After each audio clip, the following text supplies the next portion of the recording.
Palm trees and cold weather just doesn't go together to me.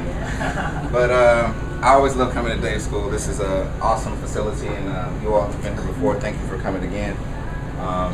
As you all know, yes, second round on Top Chef, that's going well. It's a great exercise for any chef or anyone in any kind of career to be tested, basically. You know, if you can be humble enough to take critique and turn it into something that makes you think a little bit more about what you do, then it's all good, you know what I'm saying?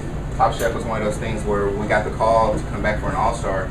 It was kind of like, so I get to just basically turn in my old sneakers and put on some new ones and hit the streets as an all-star?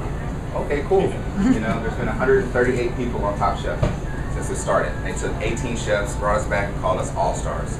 So for the most part, most of the contestants that you're seeing on the show, including myself, we were kind of like, whatever. It's just great to be back and be rebranded and considered an all-star. So I can actually say that I'm actually a little bit more happier during the show because I was 25 G's up, and pretty much at that point, that's why I was like, Angelo, go ahead, cook my fish. So obviously, they made me pay for that, but it's all good. And right now, I got a lot of great things going on. I don't take for granted the fact of why you were all here, though, and that's about learning what I know. Okay, I'm going to teach you what I know because over my 19 years of in the industry, I've picked up a lot of knowledge.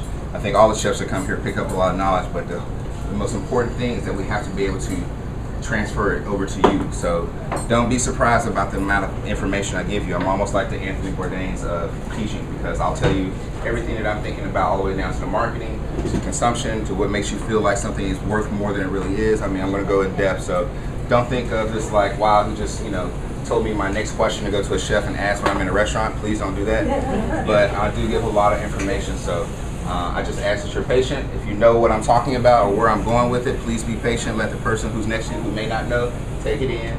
At the end of each demonstration, each dish, I'll take questions, but a lot of times I don't get a lot because I give a lot of information. Okay. My philosophy of cooking is based on respect to the 5 senses of taste. Do not forget the 5 senses of taste, and I don't think anyone in this room should. You know.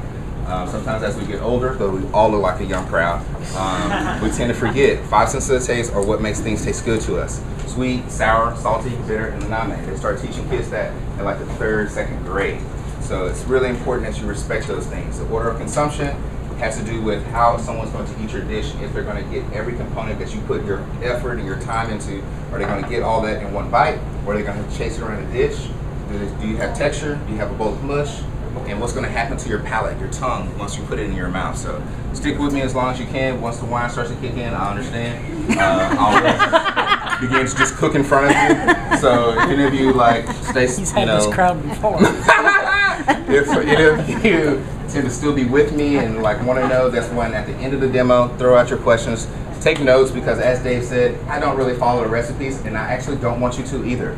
I want you to learn the techniques, because number 3 thing about cooking, you have to know technical training. You have to have technical training. It's not about learning the recipe. It's about learning why it is chefs do what they do, what's really happening, what's it all about.